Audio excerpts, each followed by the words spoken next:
Hello दोस्तों, मैं रीमा वर्मा अपने यूट्यूब चैनल मल्टीटास्किंग रीमा पर आप सबका स्वागत करती हूँ और उम्मीद करती हूँ आप सब अच्छे होंगे। आज मैं एक ऐसा गीत लेकर आई हूँ जो आपको बहुत ही पसंद आएगा। जो बेटा के शादी होता है तो उसमें शादी के गीत के बाद ही गाया जाता है, जिसे सहाना के नाम से हम लोग जानते हैं। तो चलिए सुनते हैं और देखते हैं आप लोग को ये गीत कितना पसंद आता है, कितना लाइक करते हैं आप सब। अंगना में बहे गंगा मैया, सुंदर बरखे वाले नैया। अंगना में बहे गंगा मैया, सुंदर बरखे वाले नैया। कोठा ऊपर दुल्हा सुट बुट सवारे, कोठा ऊपर दुल्हा सुट बुट सवारे। टाई सवारे बहनोया, सुंदर टाई सवारे बहनोया, सुंदर बरखे वाले नैया। अंगना में बहे गंगा मैया, सुंदर बरखे वाले नैया। कोठा ऊपर दुल्हा मौरी सवारे, कोठा ऊपर दुल्हा मौरी सवारे। लरिया सवारे बहनोया, सुंदर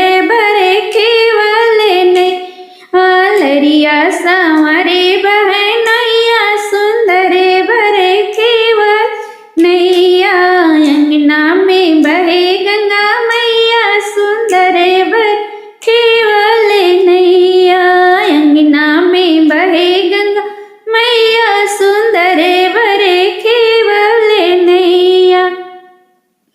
कोठा ऊपर दुल्हा माला सवारे, कोठा ऊपर दुल्हा माला सवारे। चैन सवारे बहनोया, सुंदर बरखे वाले नैया। चैन सवारे बहनोया, सुंदर बरखे वाले नैया। अंगना में बहे गंगा मैया, सुंदर बरखे वाले नैया। कोठा ऊपर दुल्हा घड़िया सवारे, कोठा ऊपर दुल्हा घड़िया सवारे। अंगूठी सवारे बहनोया, सुंदर बरखे वाले नैया।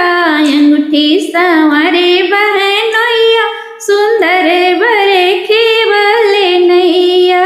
अंगना में बहे गंगा मैया, सुंदर बरखे वाले नैया।